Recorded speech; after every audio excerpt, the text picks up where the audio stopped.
The paper trail is growing longer, and the stakes are becoming life altering. Tonight on True Crime Lullabies, we descend further into Donald Adelson's digital archives. This isn't just a mother offering comfort, it's a tactician at work. We see Donna is tracking the personal financial contributions of the divorce judge and laying the groundwork for a staggering $1 million bribe. But perhaps most chilling is the ultimatum she delivers to her daughter Wendy. Donna's words are clear. We're a team. We can't do this without your help. It's a mother's plea and a frightening reminder of how deep these roots go. Listen closely. The lullaby is turning into a conspiracy. Subject, Wendy. Please read this. Dear Wendy, since neither one of us feels up to talking, let me share with you what we're all feeling as far as your response. When I wrote to you this morning, we felt that you had reasonable thoughts as to what the judge might do or say or think regarding the charade we had hoped you would participate in. However, the more we think about that, we begin to realize that you and we have no idea what this judge will do or say or think. Who would have thought, after paying an attorney $600 per hour for 10 months, she would take an hour and a half of testimony, not even bother calling Jibbers to the stand, and decide that family support for very young children evidently means nothing, and a job that pays 10 times what your unsecured, untenured, and dependent upon state budget cuts job pays in Tallahassee will be just fine for your children. Does she care that after expenses you'll save next to nothing at the end of a year? Does she care that very little if anything will be put away for the children for their current and future education? Does she care that extracurricular activities, sports, trips, eating out in restaurants will always be a financial challenge for you to provide for the boys? Clearly, she did not take into consideration the future earning potential and benefit for your children. She didn't care that there's no backup support system when one of your preschoolers is sick. All she cared about was if the father hasn't been pulling out their toenails, you should give up any financial betterment for you and your children and raise them in a place that you agreed to go to because Jibbers only had FSU as a job offer. Of course, as a graduate of FSU Law School and a native of Tallahassee, she sees nothing wrong with living there. Obviously, as a native of South Florida, you know better. Our point is, it's obvious that you and Kristen haven't figured out the judge so far. You were both shocked at the rapid decision based on nothing that was presented. So, how do you think at this point you can figure out what the judge will say regarding your decision to introduce Christianity into the boys' lives? People go to prison and change their religion all the time. People go through difficult times and find Jesus. Jesus was Jewish. He had positive teachings. He gives people hope. And best of all, you get to go to heaven in the end. Sounds good to me. Obviously, it will sound good to Judge Hobbs. She goes to church. There were multiple donations from her church pastors and ministers on her financial contributions website. She's a Southern black lady. How do you know it won't be music to her ears to hear this? Some possible options on Judge Hobbs. Decision regarding Jewish holidays with the boys. As far as losing the children on the Jewish holidays, there are a couple of alternatives to this. First of all, it may happen, but unlikely. He is entitled to half the holidays and alternating those holidays each year with you. You may be interested in the teachings of Jesus, because Jibbers has certainly ruined Judaism for you in the extreme way he practices it. However, if the judge questions how much of the Jewish holidays you can have, you explain that your parents and brother are Jewish and they will be coming to Tallahassee to spend those holidays, or the half that you are entitled to, or perhaps even the 60% that you are entitled to with the boys. Secondly, so what if by some crazy stance the judge says 110,000 Jibbers can have all the Jewish holidays? Then, if our bribe doesn't work, you tell him during the year that you'll take the kids out of Sunday school at church and cancel their upcoming baptism if he shares those dates with you. If not, keep them there. Third, since there is a separation of church and state, she'll just go by whatever schedule you are given and tell you to work out any holiday arrangements between yourselves. Who declares which are legitimate holidays and which aren't? Shmini Azeret. Obviously, the court isn't out to help you. It's clear since Judge Hobbs' last ruling that she could care less about anything you had to say in your behalf. You need to help yourself. You know, Wendi, most of the wars that have been fought for the last couple of thousands of years have been over religion. Charlie brought up a good point when he said that Americans were dropped behind enemy lines during World War II wearing Yahtzee uniforms to get what they wanted. They had a job to get done, and they did what they needed to do to accomplish it. You have a job to get done and a very short time frame to accomplish it. If you dressed your kids up in youth uniforms and brought them down here, I could care less if it was an act of defiance, and it would show Jibbers that he's not in control. If your children are baptized, it doesn't make them Christian. Ben and Lincoln aren't really pirates because they dress up like Jake, the pirate. It's an act. You got into this mess with Jibbers by being so complacent and non-confrontational with him. If you just keep paying your attorney her $600 per hour and don't fight for what you want, you're no better off than if you stayed married to him. Sure, you got rid of being unhappy in a marriage, so you don't have to live under the same roof, but he'll still be in control of everything, including what he wanted. Sole control of the boys' religious lives. Why let him? Why not stand up to this fucker? Why not fight? We're not talking about a lifetime of this. You have the boys a very limited number of days before the mediation takes place.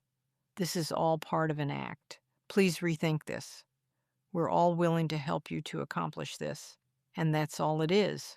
Wendi, an act of defiance that will put a scare into this jackass. It will infuriate him. It won't infuriate a judge that you found Jesus. She can't comment on your religious views. You need to see the big picture. You need to look into the future. What a life without your only family nearby. Teaching in Tallahassee, with Danny always in the picture, will give you. It's not a pretty picture. We want to see you help yourself. Not everything one has to do in life is comfortable or easy. Sometimes it's ridiculously hard. But Jibbers has tried to aggravate and screw you since day one of this divorce. His vicious emails, his defiance with Dr. Pam's directions on asking him not to come to the school every day when he doesn't have the boys, his not allowing you to pick the children up 1 hour earlier to drive to Atlanta, his bad-mouthing you to the faculty at the school you will be working at. Everything he does is done with malicious intent. Why can't you do this for the few days that you have the boys prior to the mediation? You know him. You know which buttons to push. He certainly knows how to push your buttons. Take something from him. Right now, he's got everything just the way he wants. We need to take something from him in order for him to negotiate it back. This is your chit. The extremism that Jibbers is already teaching the boys is nothing more than brainwashing. Religion is brainwashing. It's control of the masses. It affects who your friends are, what activities you do, how you eat, how you dress, how you pray, everything. There is no doubt you will have two little Orthodox young men on your hands, with the only religious influence over them being Jibbers. He's already got them thinking that people who eat shrimp are bad. Hot dogs are disgusting. Lobster is gross. Wait, Ben's not even 4 years old. Wait till he's 8. You're not teaching them anything different. You don't teach them that on Saturdays they can go to soccer or any regular organized sports activity or even swim lessons. You let them play in the park or in the house. Jibbers has an organized plan that he's been doing pretty much since they were born. Shul, shul, shul. Shul every Saturday morning that he has them. Shul for every Sunday that he has them. Shul for every holiday. Shul parties. Shul, shul, shul. That will be their life. We don't want you to be the outsider who doesn't join in what the rest of the family is doing. Wendy, this is all about negotiating. After consulting with two attorneys who are both excellent negotiators, one of whom we will most likely hire for the financial offer, we are getting the same advice. You must take something from him that he wants. When you intelligently negotiate in mediation, you pretend you want the house, even if you don't. You pretend you want the car, even if you don't. You pretend you want the ring, even if you don't care. You pretend you want the kids in Catholic school, even if you don't. It's just the business of clever negotiation. It's not what you or we are familiar with, but people in business do it all the time. Both attorneys have said that this is how you get what you want. If you can't take anything from him, then what we do is just the financial offer. It's just not as good. And then look at it this way. What's the downside? Worst case scenario is the judge does give him the Jewish holidays. Then, after a short period of time, you offer him taking the kids out of Catholic school, Sunday school, if the shares the holidays, or have a stipulation that holidays need to be reviewed yearly. You have a smart lawyer. She knows that all kinds of stipulations and temporary arrangements can be made at a divorce. Wendy, you don't manipulate people. You're a sweet, kind, caring person. Jibbers is a manipulator. You just need to play a role. What you're doing is jockeying for position. In the end, if you do this and it doesn't get the results we're all hoping for, then you can't blame yourself. You can feel good that you did everything you could. I'm not saying that we're not going to continue with hiring an attorney to negotiate and make a financial offer. I don't think you realize the type of offer we're considering. We're planning on you, Charlie, and Dad and I going as high as equal parts in a $1 million offer. That's $333,000 from each of us. Obviously, the more chits on our side, the better our chances are that we won't have to go that high. You have to show us that you're doing your part in this too. We're a team. We can't do this without your help. One of the possibilities in lieu of that much money, obviously we start much lower, is offering not just taking them out of church, but negotiating a settlement which could possibly offer both boys private education at the Donna Hebrew Day School in Boca. It may include monthly airline tickets to South Florida for as long as he lives in Tallahassee. He may stop and think that if he can get a job in a city he'd prefer to live in, it would be an easy flight to see his children. He loves living in South Florida, teaching at his current schedule, and with a big chunk of money, he could live down here and for the 26 weeks per year that he teaches and fly 2 days a week to Tally. He would have frequent and liberal visitation. You're not looking to remove him from their lives. He needs to understand that. The negotiating lawyer will work with him. With his school teaching schedule, he could see his children here a significant amount of time. His child support would be much less also. The attorney who will be doing the negotiating will also lay it out on the line for him, what the various payment offers would be worth to him in 15 to 18 years when he may want to retire. The amount is huge.